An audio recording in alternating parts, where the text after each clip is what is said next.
तो राजा ने आतिथ्य नहीं किया, ऐसे ही खाली हाथ आया, खाली हाथ गया।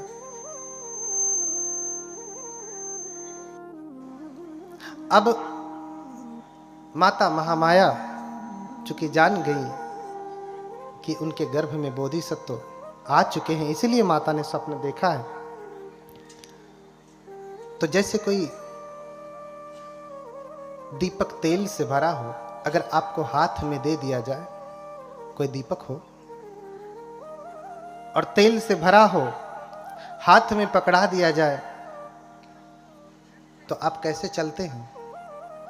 दौड़ते हैं, कूदते हैं, आराम से चलते हैं? कैसे चलते हैं? बहुत संयम से चलते हैं कि तेल कहीं भी छलक ना जाए, गिर ना जाए।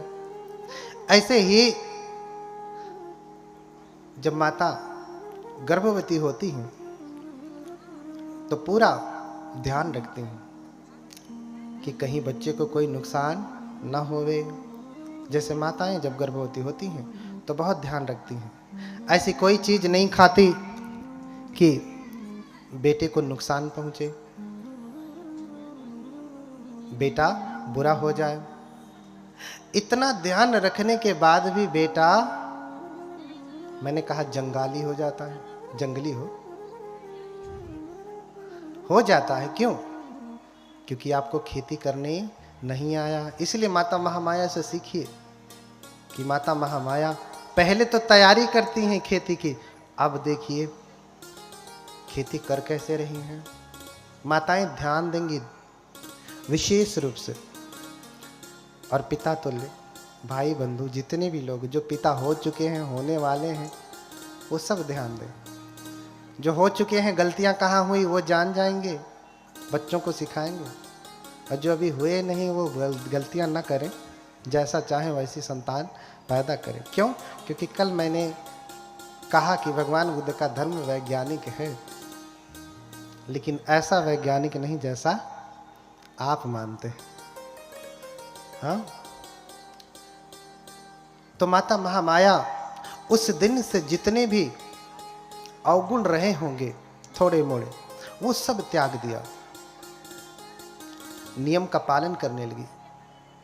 कभी हत्या नहीं करती, झूठ नहीं बोलती, चोरी नहीं करती, चुगली, बकवास, कटु वचन, नशीले पदार्थों का सेवन। चूंकि राजा की पत्नी है तो राजा महाराजा लोग तो लाल साग भी खाते हैं, लाल पानी भी पीते हैं। लाल साग जानते हैं ना? कितने लोग लाल साग खाते हैं? अभी सर्दी का समय आ रहा है, हरा हरा साग मक्के की रोटी के साथ खूब खाते हैं। लाल साग कब खाते हैं? हाँ, बोलिए भगवान बुद्ध की। हाँ, अच्छा, जल तोरई कितने लोग खाते हैं? जल तोरई जल में रहने वाली कितने लोग खाते हैं?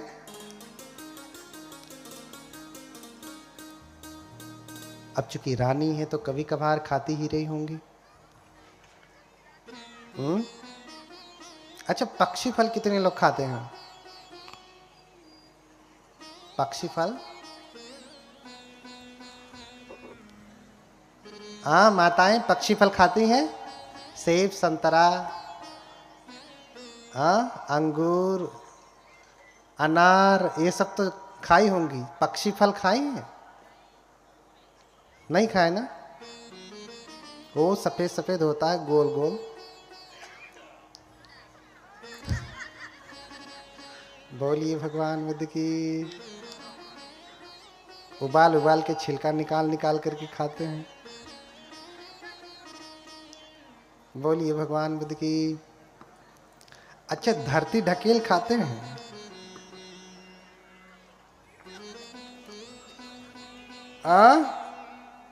बहुत लोग खाते हैं।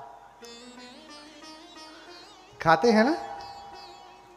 बताइए, उसको खाने में जरा सा घृणा नहीं होती।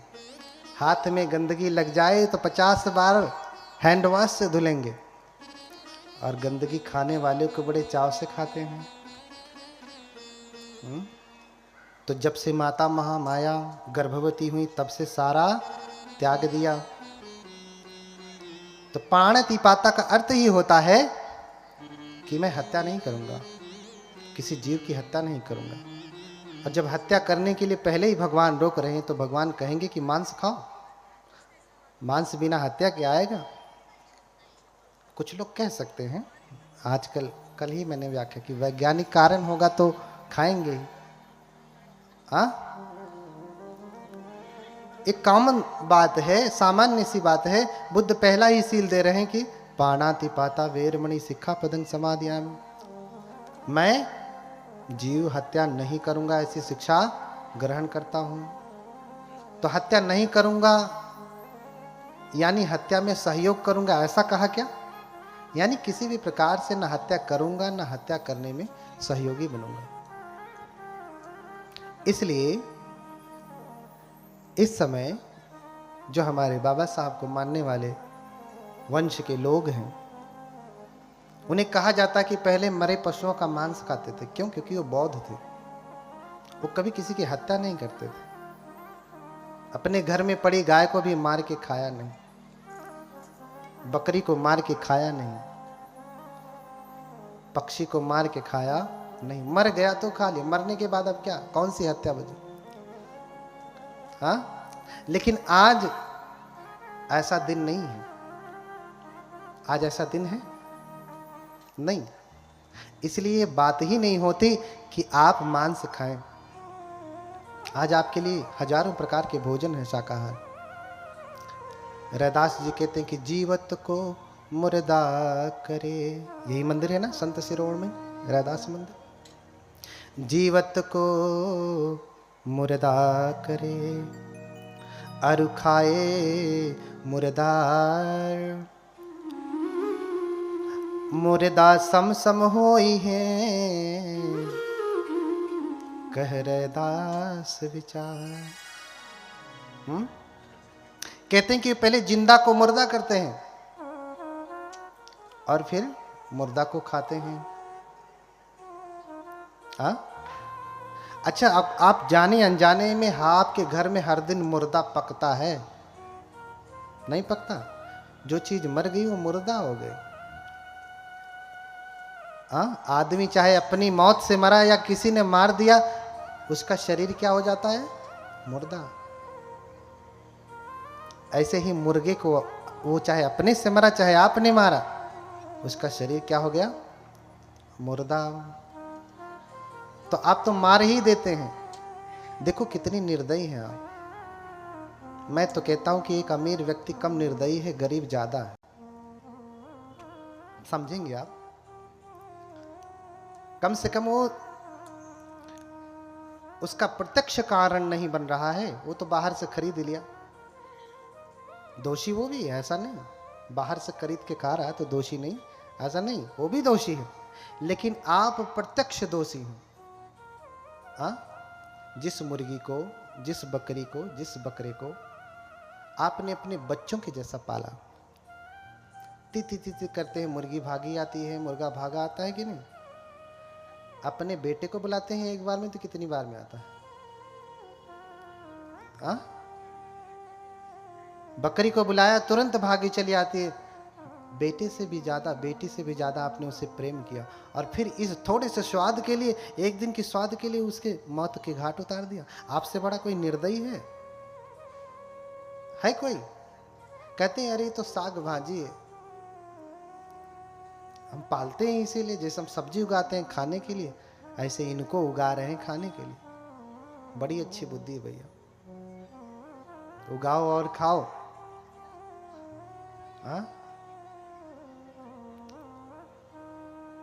ये सब छोड़ना माता ने छोड़ा। संत कबीरदास भी कहते हैं कि तिल भर मछली खाई के, कितना? तिल भर मछली खाई के। तिल छोटा भी नहीं होता, बहुत छोटा, सफेद वाला तिल छोटा होता। तिल भर मछली खाई के अरु कोट गऊ दे दान, काशी करवट ले मरे तो भी नरक निदान। क्या कहते हैं, इतना तिल भर मछली खा करके भी आप करोड़ों गौओं का दान भी करते ना। लोग कहते हैं गौधन, गजधन, बाज, तो पहले ये सब बड़े धन हुआ करते थे, इनका लोग दान करते थे। हाँ, तो तिल भर मछली खाई। आप तो तिल भर तो छोड़ो, न जाने कितनी थरिया एक के बार में खा जाते हो। हाँ, अब बताओ, एक तिल भर खाने पे आपको नरक जाना तय है। हर दिन हर थाली भर भर के खाते हैं, आपका क्या होगा? ये मैं नहीं कह रहा हूं, ये मेरा वचन नहीं। अगर आपको बुरा लग रहा है तो संत कबीर आपको बुरे लगेंगे, संत रैदास आपको बुरे लगेंगे। और उनसे पहले तो बुद्ध पहले ही नियम बना के गए। संत रैदास कबीर तो सिर्फ समझा रहे हैं, बुद्ध ने नियम ही बना दिया, पानाति पाता वेर। तुम्हें अगर बौद्ध होना है, बुद्ध का शिष्य होना है, तो पहला ये शील है, तुम्हें हत्या नहीं करना। बुद्ध ने तो साफ साफ कह दिया, फिर भी लोग रास्ता निकालते हैं।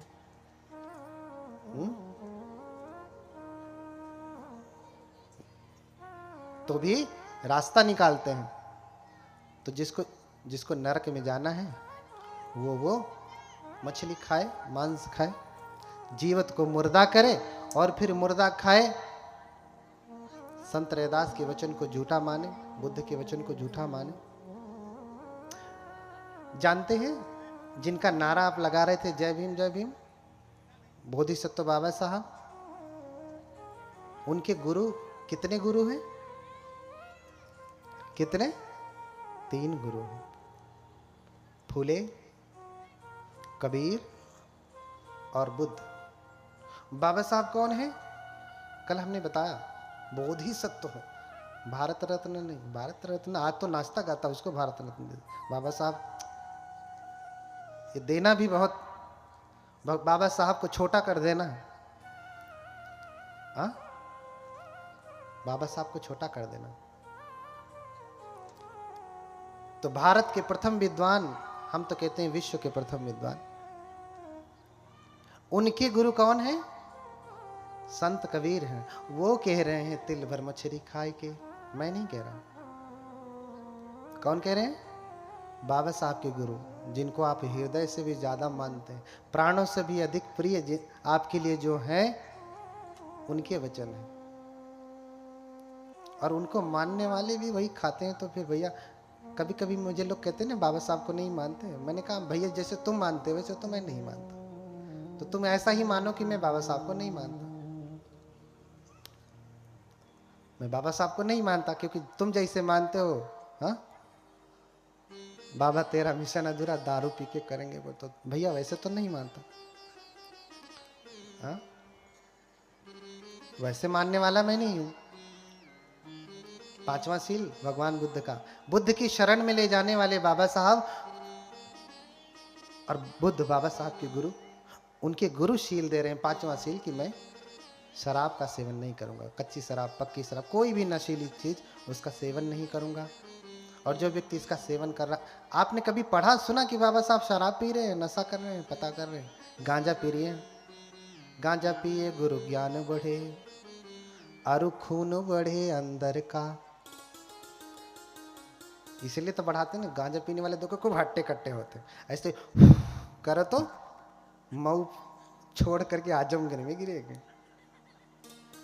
इतना खून बढ़ जाता। गांजा पिए गुरु ज्ञान बढ़े, अरु खून बढ़े अंदर का। और इतना ही नहीं, उसके आगे क्या कहते हैं, इतनी बड़ी बड़ी इनकी डींग है। गांजा पिए गुरु ज्ञान बढ़े, अरु खून बढ़े अंदर का, और पी के जब खाली भय मुँह बादशाह सिकंदर का। गांजा पीने वाले क्या होता है, उसका मुंह बादशाह सिकंदर जैसा हो जाए। तो बादशाह ही है, कहीं भी फेंक दीजिए, पड़ा रहेगा, मस्त रहेगा। लेकिन ऐसा नहीं, बुद्ध के वचन माने तो कहा जाएगा कि गांजा पिए गुरु ज्ञान घटे, अरु खून घटे अंदर का। और पी के जब खाली भये, मुंह देखा जैसे बंदर का। तो जिसको खून बढ़ाना हो वो खून बढ़ाए, हाँ, जिसको धर्म बनाना है वो धर्म बढ़ाए। खून बढ़ाने वाले ज्यादा मिलेंगे भाई, उसी की ज्यादा जरूरत है, हाँ, उसी की ज्यादा जरूरत है। अरे आप बाबा साहब के जो है बच्चे हैं, ऐसा क्यों करते हैं? जरा से उनकी गरिमा का ख्याल किया करिए। दूसरा पीता है तो पिए, दूसरा पीता है तो पिए, वो उस कुल का नहीं है, वो उस कुल का नहीं है। आप जिस कुल के हैं, क्या वो ऐसा करते हैं? नहीं। बस इतनी सी बात आपके लिए पर्याप्त होनी चाहिए। माता ने सब कुछ छोड़ दिया, हत्या करना छोड़ दिया, हत्या से संबंधित सब कुछ छोड़ दिया। हमारे सभी बनते लोग शुद्ध शाकाहारी हैं। शुद्ध शाकाहारी जानते हैं? बोलिए भगवान बुद्ध की। शुद्ध शाकाहारी जानते हैं? शाकाहारी है ना, शाक का आहारी, भोजन करने वाला। शाकाहार, शाक का आहार, ठीक है। शाक यानी शाक सब्जी, हाँ, मूली, भिंडी, करेला, पालक, गोभी, ये सब क्या है? शाक है। आजकल सरसों का साग आ रहा है। तो आप सभी शाकाहारी हैं ना? दूध नहीं खाते? दूध तो शाकाहारी ना। दूध खाते हैं? कितने लोग दूध खाते हैं? ऐसा कोई होगा ही नहीं जो दूध नहीं खाता हो। किसी को एलर्जी हो गई होगी तो बात अलग है, हाँ? खाते नहीं पीते, वही खाना पीना। आजकल तो दूध को पका दिया, खोआ बन गया तो खा लिया, है ना? पीते हैं ना दूध, दूध पीते हैं ना। दही तो खाते होंगे कि वो भी पीते हैं। उसको पिया भी जा सकता है, खाया भी जा सकता है। हाँ? कौन से साग से आ रहा है? कौन से पेड़ से आ रहा है? कौन से तरकारी से आवा था बतावा?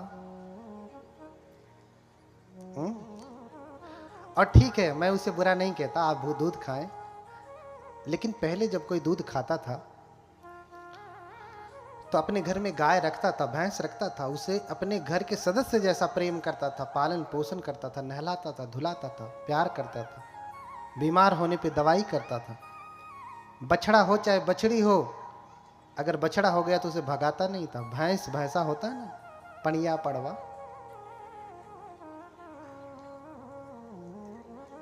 हाँ, तो लड़की हो गई तो रख लिया, लड़का हो गया तो भगा देते थे।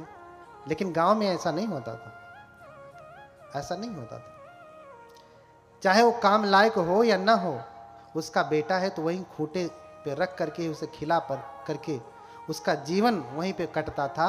ऐसा पूरा प्रबंध करते थे, सबका ध्यान रखते थे, उनको कष्ट नहीं देते थे। लगा दिया, डेयरी फार्म खुल गया, किसी के घर पे गाय भैंस है, यहाँ में से, यहाँ बैठे हुए जितने भी लोग हैं उसमें से मात्र 10% लोगों के पास ही गाय भैंसे होंगे। आजकल तो आप पैकेट से खरीद रहे हैं, लेकिन वो दूध कितनी हिंसा के बाद आ रहा है आपको नहीं पता, हाँ?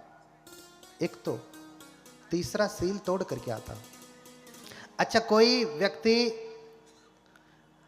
किसी स्त्री के साथ दुर्व्यवहार करता है तो पाप हुआ ना, दंडनीय अपराध हुआ ना। अब पशु के साथ करे तो, आजकल तो गाय या भैंस बिना उसकी मर्जी को उसको प्रेग्नेंट कर देते हैं, सीमन चढ़ा दिया, करते हैं ना।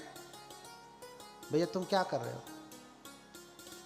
उसकी मर्जी के बिना उसको प्रेग्नेंट कर दिया, और जब बच्चा हुआ तो बच्चे को भी दूर कर दिया, दूध निकालने के लिए मशीन लगा दिया, वो बिना किसी मोह माया के, बिना किसी दया के सर सर सर सर करके पूरा दूध खींच लेती है, और आपके प्लेट में वही परोस दिया जाता। बड़े चाव से खाते हैं, मेवा, मलाई, मिश्री, क्या क्या खाते हैं, खोआ खाते हैं, मिल्क केक खाते हैं, खा के खूब चटकारा लगाते हैं, अरे फलनवा बहुत अच्छा मिठाई बनाता है, उसका मिल्क केक बड़ा अच्छा। उस केक को बनने में कितनी हिंसा हुई जान रहे? मैं ये नहीं कह रहा दूध मत खाना, लेकिन उसके पीछे की हिंसा भी देख लो आप। खाना है तो घर पे गाय को रखो, भैंस को रखो, उसका ध्यान रखिए, उसके बछड़े का भी ध्यान रखिए, हाँ, उसे दूर न करिए। आपने अगर बछड़े को दूर किया ना तो आपका भी बेटा आपका होने वाला नहीं है, वो भी दूर हो जाएगा। भले ही आप पढ़ा लिखा रहे, लेकिन शादी हुई कि तो जाके मुंबई चला जाएगा, दिल्ली चला जाएगा। यहीं बैठिए, पुटपुटाइए बैठ करके, सोचिए कि अरे हमने पढ़ाया लिखाया ये किया, हा? तो माता महामाया ने सब कुछ छोड़ दिया, सब कुछ छोड़ दिया, सारे बुरे कर्म, चोरी, हत्या, व्यभिचार, झूठ, चुगली, बकवास, कटु वचन, सब कुछ छोड़ दिया। क्यों? क्योंकि एक सात्विक बेटे को जन्म देना है, बेटी को जन्म देना है। इसलिए माता ने अपने जीवन को सात्विक बनाया। देखिए, किसी भी व्यक्ति के निर्माण में, अच्छे बुरे बेटे बेटी के निर्माण में, संतान के निर्माण में 4 नियम ही काम करते हैं। ध्यान से सुनिए, बोलिए भगवान बुद्ध की। आपके लिए विशेष रूप से है, क्योंकि माता इस धरती पे सबसे बड़ी होती। क्या है? माँ इस धरती पे सबसे बड़ी, पिता का क्षण मात्र का रोल है, योगदान है संतान के निर्माण में, माँ का ज्यादा है। इसलिए कहा भूमे गुरुतरा किम, इस धरती पे सबसे बड़ा कौन है? कौन है बताइए? हिमालय पर्वत? कौन है? कौन है? माता। भूमि गुरुतरा माता। हाँ, इस धरती से भी बड़ी, इस धरती पे सबसे बड़ी कौन है? माता। तो माता ध्यान से सुने, बड़ी क्यों है? अगर ये गुण नहीं होगा तो बड़ी नहीं होगी। पिता का तो नाम ही नहीं है, लेकिन आकाश से ऊंचा के, आकाश की बादल की जरूरत रोज रोज पड़ती है, बरसात की ना? नहीं, इस समय बरसात की जरूरत है, कभी कभार बारिश के समय में। आजकल तो बारिश के समय में भी बारिश ठीक से नहीं हो रही। हाँ, बारिश के समय में भी बारिश की। तो माताएं सुने, 4 नियम काम करते हैं, 4। बीज नियम, ऋतु नियम, कर्म नियम, आहार नियम। ये चारों नियम ठीक होंगे तो जैसे चाहेंगे वैसा बेटा वैसी बेटी होगी। कैसे ठीक करेंगे? जैसे धान की रोपाई करनी हो तो पहले क्या करती हैं आप? तैयारी करती हैं कि पहले ही जिस दिन मन किया बीज उठाया जाकर के छिड़क दिया, ऐसा नहीं ना। धान की रोपाई का जब समय आता तो तैयारी करती हैं कि किस खेत में बीज डाला जाए। हाँ, उसको बहुत सुंदर बनाया जाता है, बहुत बढ़िया, कंकड़ पत्थर रहित बनाया जाता है। ध्यान से सुनिएगा, क्यों बेटा बिगड़ जाता है, क्यों बेटी बिगड़ जाती है, क्यों जंगाली पैदा हो जाता है, क्यों संत नहीं पैदा होता आपके गर्भ से। सब कुछ करने वाले आप हैं। हमारे वैज्ञानिक लोग कहते हैं कि अत्ता ही अतनो नाथो कोई नाथो परोसिया। बुद्ध कहते हैं आदमी अपना स्वामी है ना। और यही सारे लोग डंके की चोट पे जहां खड़े हो जाएंगे वहां कहेंगे बुद्ध ने किसी को स्वामी नहीं कहा, इस संसार का कोई स्वामी नहीं, मनुष्य अपना स्वामी है। तो तुम बताओ, तुम स्वामी हो तो तुम्हारा बेटा तुम्हारी बात मानता है? आ? जो सीना ठोक के कहता है उसमें से एकाधे होंगे 100 में से जिनका बेटा मानता होगा, बेटी मानती होगी, पत्नी मानती होगी। कोई मानता है? नहीं, कोई नहीं मानता। 4 नियम काम करते हैं। क्यों? पहले तैयारी होती है, फिर बीज डाला जाता है, उसके बाद जब समय आता है तो खेत की जुताई करके, बारिश होती तो बारिश के पानी से, नहीं तो ट्यूबवेल चला करके लोग खेत में धान रोपते हैं। रोपते हैं ना। और रोपने के बाद भी क्रिया खत्म नहीं होती। बहुत संक्षिप्त में बता रहा हूं क्योंकि आगे चलना है। उतने से भी काम खत्म नहीं होता। जब धान रोप दिया आपने तो धान के साथ साथ घास भी आती है, उसकी भी निराई गुड़ाई करनी पड़ती है, खाद डालना पड़ता है। ज्यादा घास है तो घास जलाने वाली दवा डालनी पड़ती है, रोग लग गया तो रोगनाशक दवा डालनी पड़ती है, सब कुछ करना पड़ता है। तो समय आता है जब उसमें धान लगते हैं, फिर पकता है, काट लिया जाता है, पीट करके उसे फेंका नहीं जाता, कहाँ रखा जाता है? कंटेनर में सुरक्षित। वर्ष भर आप उसका सेवन करते हैं, 2 वर्ष 3 वर्ष 10 वर्षों तक आप उस धान के चावल का उपयोग करते हैं। अगर आपने चारों नियम ठीक किया, क्या? बीज नियम, ऋतु नियम, कर्म नियम, आहार नियम। बीज आपने ठीक कर लिया, खेत ठीक कर लिया, ऋतु ठीक कर लिया। ऋतु यानी इस समय में धान बोएंगे तो होगा, ऋतु सही होना चाहिए ना। और धान के समय में गेहूं बोएंगे धान के समय में गेहूं बोएंगे तो भी नहीं होगा। क्यों? क्योंकि ऋतु सही नहीं है, ऋतु सही नहीं है। ऋतु नियम और कर्म जो आप कर रहे हैं, निराई गुड़ाई, ये सब भी ठीक से होना चाहिए, तब जाकर के आपकी फसल ठीक होगी।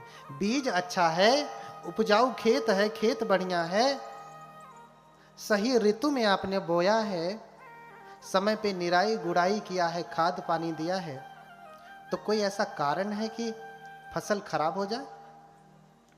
बोलिए, कोई ऐसा कारण है? नहीं। अगर सारे नियम ठीक हैं तो फसल अच्छी अपने आप होगी ही, उसे कोई रोक नहीं सकता, उसे कोई नहीं रोक सकता। कभी कभार ही आपदा आती है, अपवाद हर जगह है, कभी कभार आती है, बाढ़ आ गया, सूखा पड़ गया, बात अलग है, लेकिन हर वर्ष नहीं होता ऐसा। हर वर्ष तो अच्छी फसल होनी ही है। लेकिन ये कौन सा बेटा है जिसकी फसल अच्छी नहीं हुई?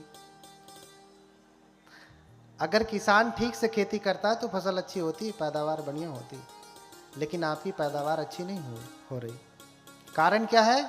कि आप तो तैयारी नहीं करते और फिर तैयारी से बच्चे को जन्म नहीं देते। हाँ, माता महामाया ने, मैंने कल बताया कि तैयारी करती हैं, बच्चा नहीं हो रहा है तो वो पूरा तैयारी कर रही हैं, सील का पालन करती हैं, उपोषित व्रत रखती हैं, सारी बुराइयों को त्यागती हैं। क्यों? क्योंकि वो किसी बोधिसत्व को जन्म देने वाली हैं। जो भी आए मेरे गर्भ में कोई महापुरुष ही हो, ऐसी कामना है, कोई राजा ही हो, ऐसी कामना है। तो तैयारी कर रही हैं, बहुत समय बाद उनको बच्चा हुआ, संतान हुई, तैयारी है। और जब से गर्भ में आए, माता ने सारे व्यसन छोड़ दिए। 8 महीने, 9 महीने, 10 महीने हो गए। क्यों? यहां तो कोई तैयारी नहीं होती, तैयारी नहीं होती, अपने आप खेत में बीज आ जाता है। पता कब चलता है? पता कब चलता है? वाह, कब पता चला? जब उल्टी आती है। उल्टी बहुतों को नहीं आती होगी, एकाध कोई होंगी, हाँ, 100 में एकाध अपवाद, लेकिन ज्यादातर को क्या होती है? उल्टी आती है। अच्छा, उल्टी कब आती है? जब कुछ ऐसी चीज पेट में हो जो खराब हो गई हो, सड़ गई हो। जैसे पेट में खाना खाया, सड़ रहा है, पच नहीं रहा है, तो उल्टी के द्वारा बाहर आएगा, यही ना? तो अभी ये क्या, जो अभी गर्भ में आया, 3-4 महीने का हुआ, और ये उल्टी के द्वारा बाहर आना चाहता है। क्यों उल्टी आती है? अच्छा, जब 9 महीने पूरे हो जाते हैं तब क्या होता है? 9 महीने पूरे हो जाते हैं तब क्या होता है? तब बाहर नहीं आता, फिर सीजर कराना पड़ता है, डॉक्टर के पास ले जाना पड़ता है, काट पीट करके, खींच करके जबरदस्ती उसे बाहर निकालना पड़ता है। ऐसा क्यों होता है? ये आपको संकेत दे रहा है कि ये अभी जिद्दी है, पेट से ही, क्योंकि तैयारी अच्छी नहीं हुई। बिना तैयारी के गर्भ में आ गया, आते ही अभी 3 महीना 2 महीना हुआ है, ये गर्भ से बाहर आना चाहता। वाह, जब इसे गर्भ में रहना चाहिए तो ये गर्भ से बाहर आना चाहता है, और जब 9 महीने पूरे हो जाते हैं तो ये गर्भ से बाहर नहीं आता, कहता मैं नहीं निकलूंगा, नहीं निकलूंगा। फिर डॉक्टर के पास ले जाते हैं, काटता है और फिर खींच करके बाहर निकालता, तेरा समय हो गया, बाहर निकल। ये जिद्दी गर्भ से ही है, आपको संकेत दे रहा। जब ये पेटवे में से बात नहीं मान रहा है तो बाहरवा मानेगा? मानेगा नहीं। ऐसा क्यों हुआ? क्योंकि आपने तैयारी नहीं किया। क्या आपने सच में बेटे को गर्भ में बुलाया कि अपने आप आ गया? पता नहीं कब आया, आपको पता ही नहीं चला। वो तो पता तब चला दो चार महीना के बाद, जब उल्टी आई। आपके खेत में धान खड़ा हो जाता है, आपको पता नहीं चलता। उसकी तैयारी करते हैं आप कि नहीं मुझे धान बोना, तब जाके फसल अच्छी होती है। बिना बुलाए खेत में घास जमती है, घास।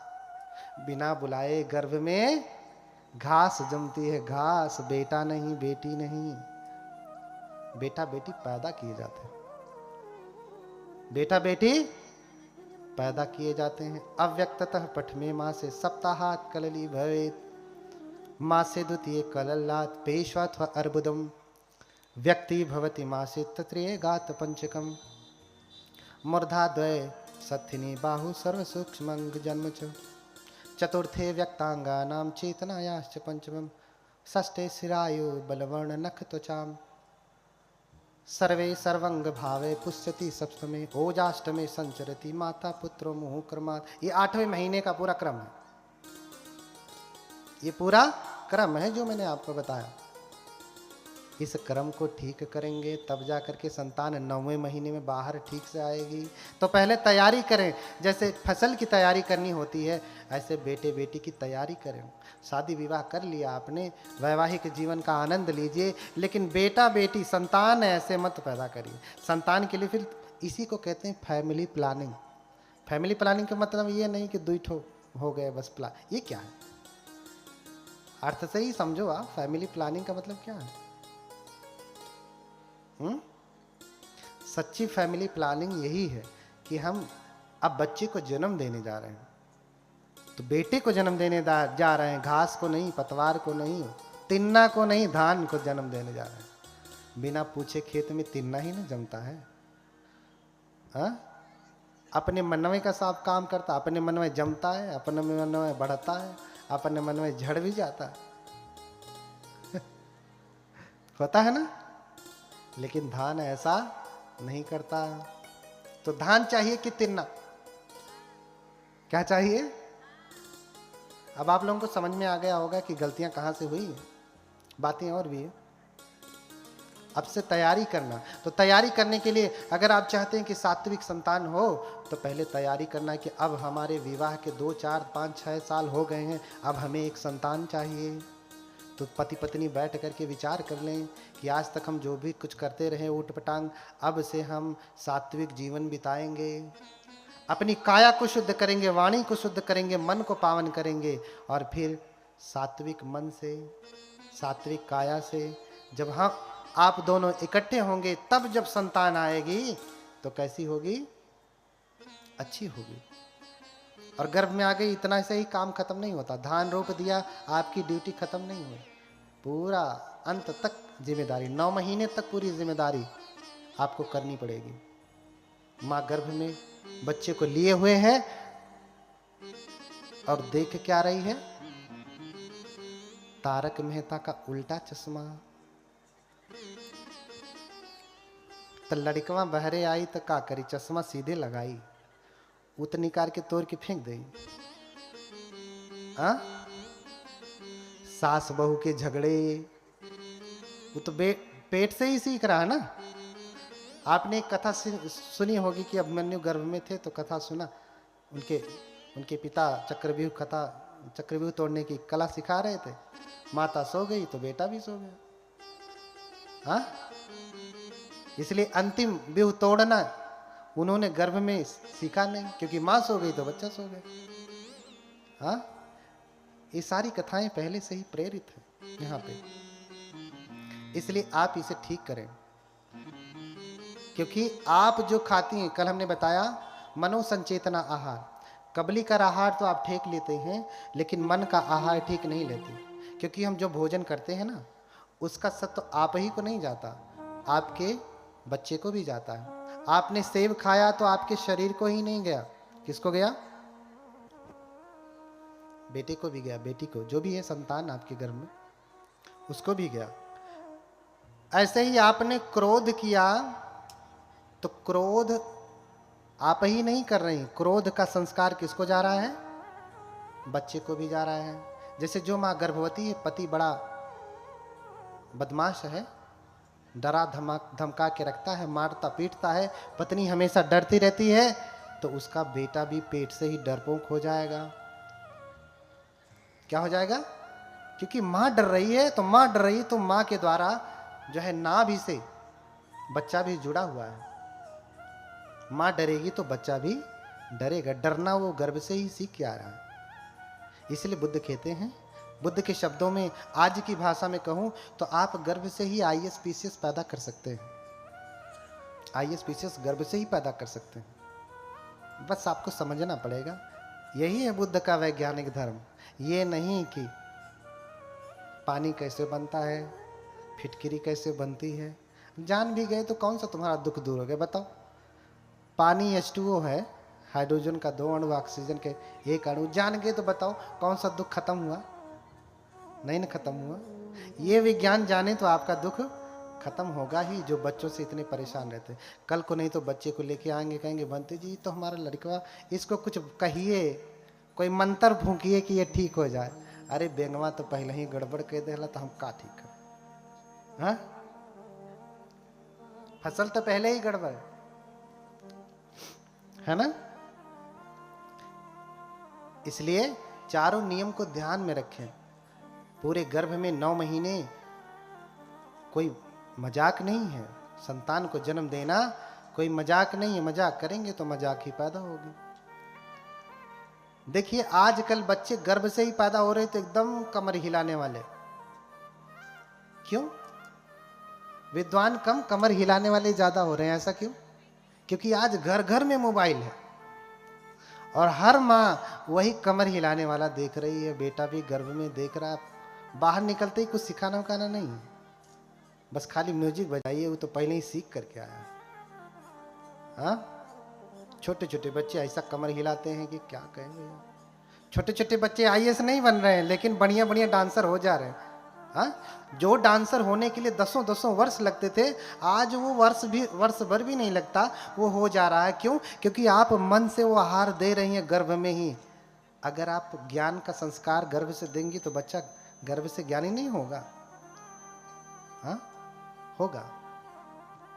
इसलिए आप सीखें भगवान बुद्ध की कथा, आपके जीवन के लिए सार्थक कैसे होगी? ऐसे ही होगी कि बुद्ध कैसे पैदा हो रहे हैं, सिद्धार्थ गौतम कैसे पैदा हो रहे हैं।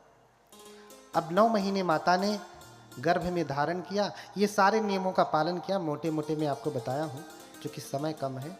कथा मात्र 3 दिन की है, जब 7 दिन की लगेगी तो थोड़ा सा और बड़ा करके बताऊँगा, है ना। अभी इतना है। तो गांव में पहले पत्र लिखते थे तो क्या कहते थे? थोड़ा लिखना ज्यादा समझना। तो मैं कह रहा हूं थोड़ा कहना ज्यादा समझना। आप समझ लीजिए। लेकिन माता महामाया 10 महीने बच्चे को गर्भ में धारण करती हैं। सभी माताएं 9 महीना जैसे ही शुरू होता है, उस 9 महीने में ही बच्चे को जन्म दे देती हैं। 8वां महीना पूरा हुआ कि 9वें महीने में बच्चे को जन्म दे देती हैं। लेकिन बोधिसत्व की माता 9 महीने में जन्म नहीं देती, 10 महीने में जन्म देती है। 9 महीना पूरा होने के बाद 10वां महीना भी पूरा होने वाला होता है, तब जाकर के जन्म देती हैं।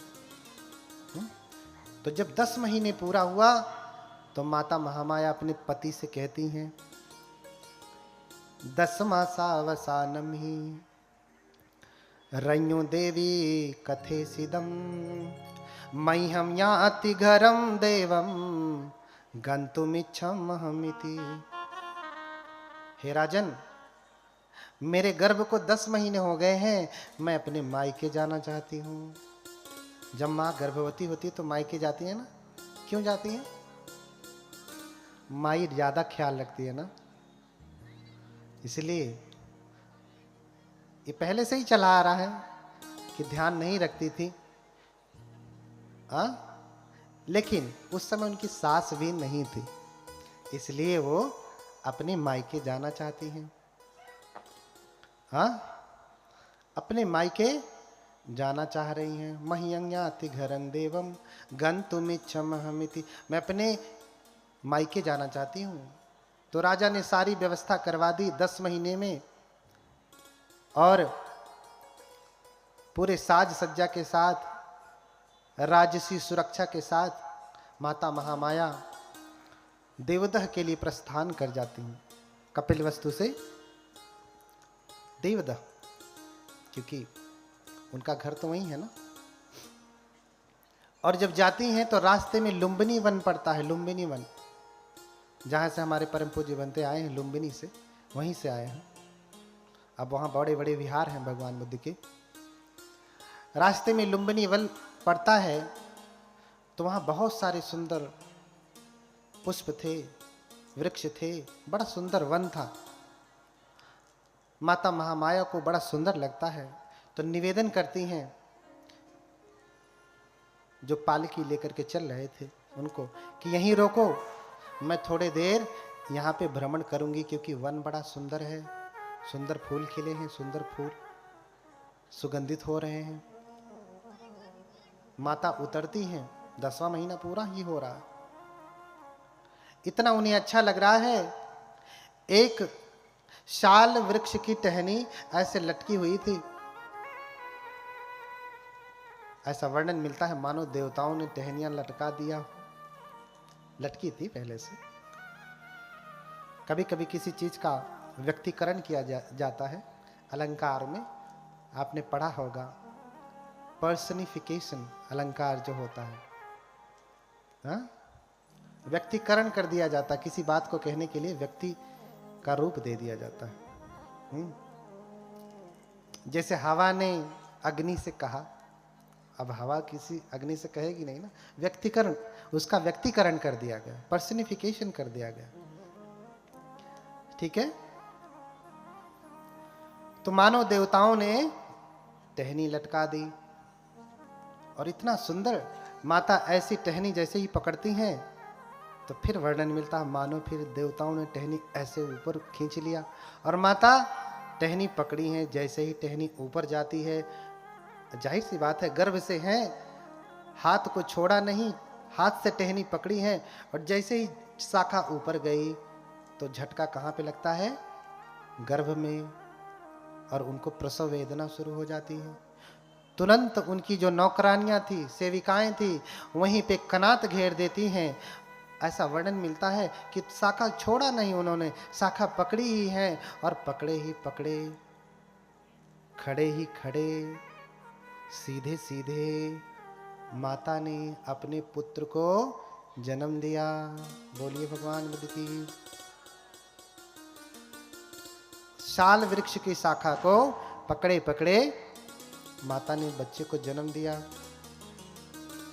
और जन्म देती है तो कैसे बच्चा बाहर आता है, जैसे जब भी कोई बच्चा बाहर आता है तो जॉनसन्स बेबी पाउडर लगा के आता है क्या? गंदगी के साथ आता है ना, बाद में भले पाउडर लगाया हो। तो जायंती शेष मनुषा मलमक्खी तंगा, जातो पने संग पवरो दीपदान मिंदो। शेष मनुष्य जो जन्म लेते हैं वो कैसे जन्म लेते हैं? गंदगी के साथ लिपट करके जन्म लेते हैं। जायंती शेष मनुषा मलमक्खी तंगा, जातो पने संग पवरो दीपदान मिंदो। अचंत सन्नमल काशिकवथ कम ही, निघित नघतर चारु मणि वसुधो। बोलिए भगवान बुद्ध की। तो शेष मनुष्य कैसे जन्म लेते हैं? गंदगी के साथ जन्म लेते हैं। लेकिन ये बोधिसत्व जब जन्म ले रहे हैं तो गंदगी के साथ जन्म नहीं ले रहे हैं।